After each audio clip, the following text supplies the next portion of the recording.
வணக்கம் ஃப்ரெண்ட்ஸ். இன்னைக்கு நம்ம என்ன பார்க்க போறோம்னா பஞ்சபூத தலங்கள்லயே அக்னி தலமா விளங்குற நம்ம திருவண்ணாமலை.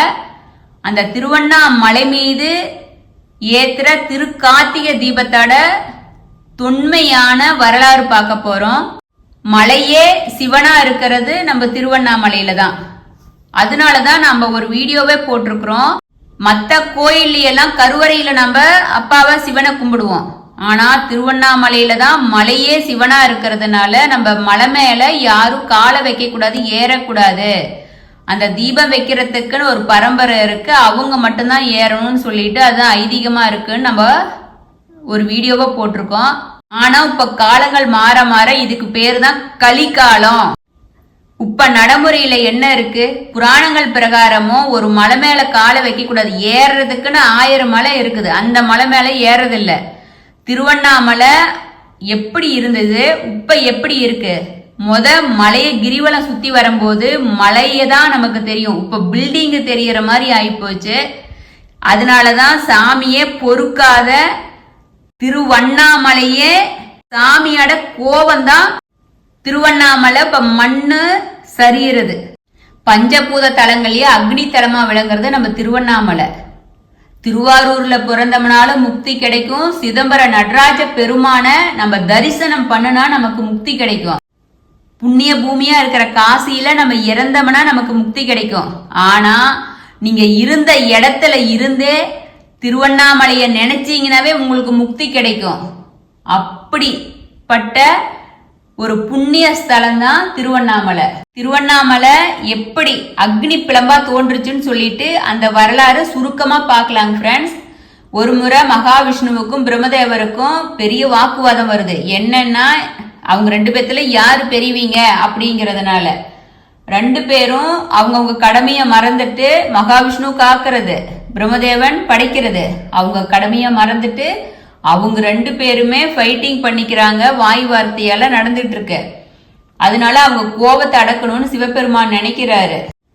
சிவபெருமான் சொல்றாரு, என்னோட அடிய என்னோட முடியும் யார் ஃபர்ஸ்ட் கண்டுபிடிச்சிட்டு வர்றீங்களோ நீங்க அவங்க பெரியவங்க நான் சொல்லிடுறேன்னு சொல்றாங்க. அது போல மகாவிஷ்ணு பாதத்தை கண்டுபிடிக்கிறதுக்கு கீழே போறாரு. பிரம்மதேவன் அவரோட முடிய கண்டுபிடிக்கிறதுக்கு மேல போறாரு. ஆனா அவங்களால கண்டுபிடிக்க முடியல.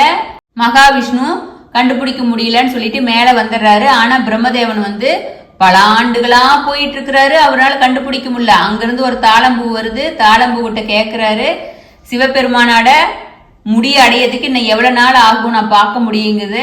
தாளம்பூ சொல்லுது, நானே 40,000 ஆண்டா நான் கீழே வந்துகிட்டு இருக்கிறேன், நீங்க எப்ப போய் பார்க்க முடியும் அப்படிங்கும்போது பிரம்மதேவன் தாளம்பூ கிட்ட என்ன சொல்றாரு, நானு சிவனோட முடிய பார்த்துட்டேன்னு சொல்றாரு. தாளம்பூ ஃபர்ஸ்ட் மறுக்குது. ஆனா நான் தான் படைக்கிற கடவுள் பிரம்மா, ஆனா நீ என்ன பகைச்சுக்க கூடாது அப்படின்னு மிரட்ட முடியும். தாளம்பூ ஓகேன்னு சொல்லிடுது. 2 பேரும் சிவபெருமான்கிட்ட வர்றாங்க. பிரம்மதேவன் சொல்றாரு, நான் முடிய கண்டுபிடிச்சிட்டேன் அப்படிங்கும் போது அதுக்கு தாளம்பூ தான் சாட்சி அப்படின்னு சொல்லும் போது சிவபெருமானுக்கு கோபம் வந்துருது. கோபம் அப்படியே அக்னி பிளம்பா நிக்கிறாரு. அதை பார்த்து நடுங்கி போய் தாளம்பூவும் பிரம்மதேவனும் சிவபெருமான் பாதத்துல போய் உழுவுறாங்க. எங்களை மன்னிச்சிருங்க, நாங்க பொய் சொல்லிட்டோம் அப்படின்னு சொல்லிட்டு. படைக்கும் கடவுளா இருந்து நீ பொய் சொன்னதுனால இந்த பூமியில உனக்கு எங்கும் கோயிலே இருக்காது, பூஜை வழிபாடே இருக்காது. தாளம்பூ விட்டு பிரம்மதேவனுக்காக நீ பொய் சொன்னதுனால இனிமே எனக்கு பூஜைக்கு நீ ஆக்க மாட்ட அப்படின்னு சொல்றாரு. அப்புறமேட்டு இப்ப தாளம்பூ கெஞ்சி, ஐயனே என்ன மன்னிச்சிருங்கும் போதுதான் சிவபெருமான் சொல்றாரு, சிவராத்திரி அன்னைக்கு ஒரு கால பூஜைக்கு தாளம்பூவை அன்னைக்கு மட்டும் எனக்கு சூட்டுவாங்கன்னு சொல்லிடுறாரு. சிவபெருமான் சொல்றாரு, கார்த்திகை மாசத்துல திருக்கார்த்திகை தினத்தன்னைக்கு நான் பக்தர்களுக்கு ஜோதியா காட்சி தருவேன், அன்னைக்கு நீ என்ன வழிபாடு பண்ணிக்கோ, உன்னோட பாவங்கள் குறையும் அப்படின்னு சொல்லிட்டு பிரம்மதேவனுக்கும் சொல்லிடுறாரு, தாளம்பூவுக்கும் சொல்லிடுறாரு. அண்டங்கள் அனைத்தும் அண்ணாமலையாருக்குள்ளதான் அடக்கும் அப்படிங்கிற கூறு விதமாதான் விஷ்ணுவுக்கும் பிரம்மதேவருக்கும் இருக்கிற அகந்தி அகற்று வகையில தான் அடிமுடி காண முடியாத ஜோதி ரூபமா நம்ம சிவபெருமான் நின்றதான் திருக்கார்த்திகை தினம்.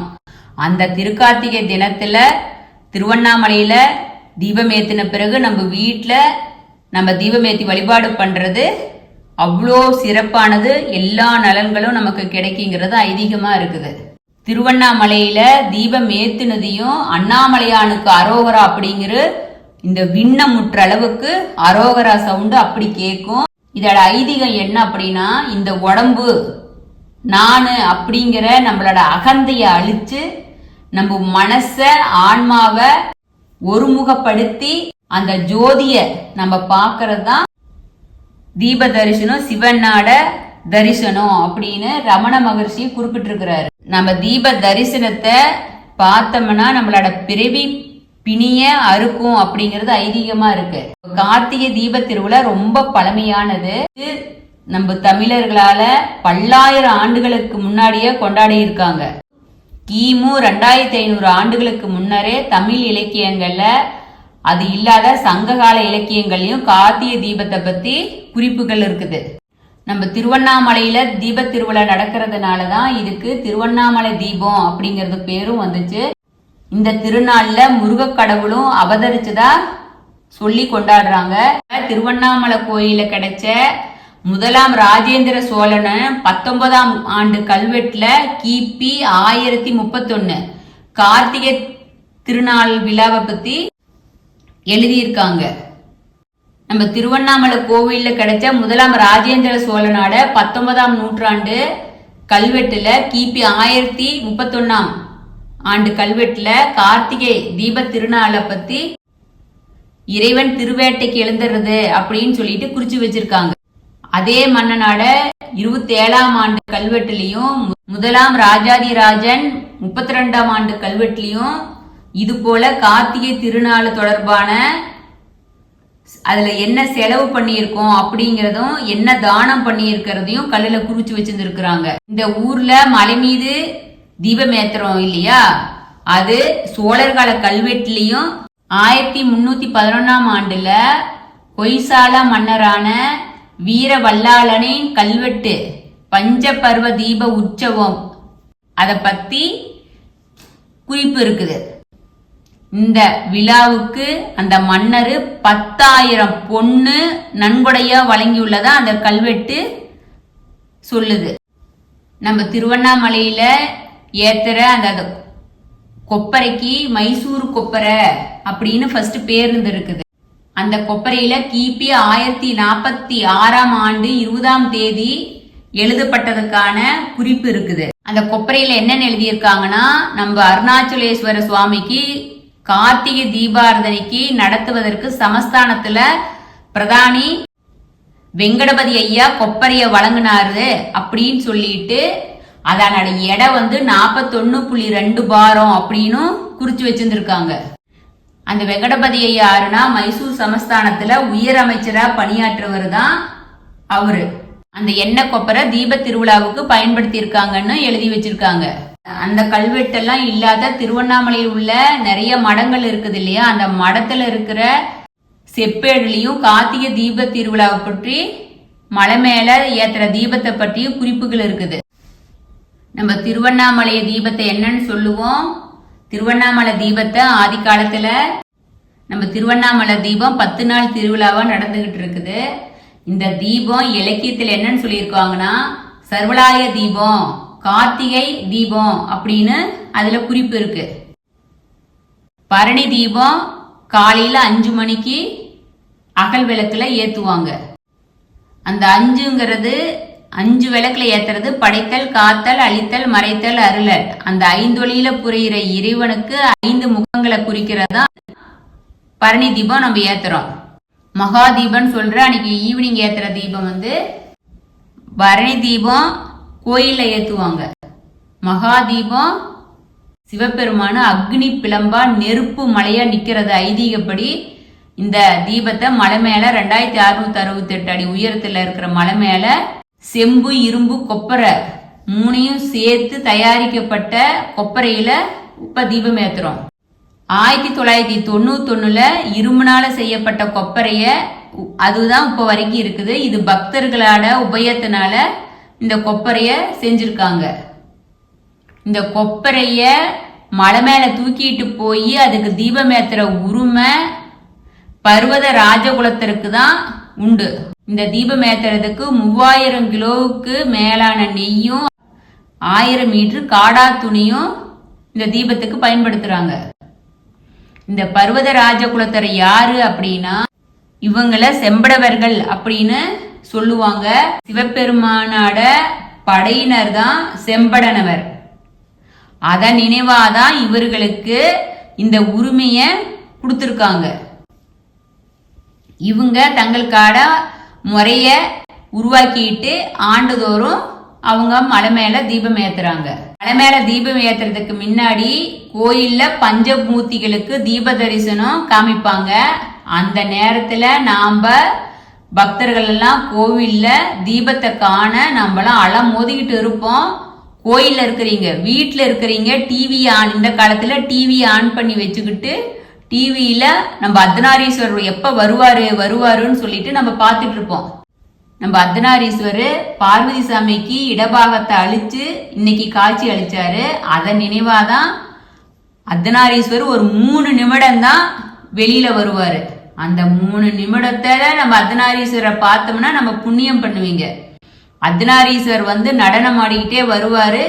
வந்ததையும் மலை உச்சியில 6 மணிக்கு இங்க தீபம் காமிச்சதையும் அங்க தீபம் ஏத்துவாங்க.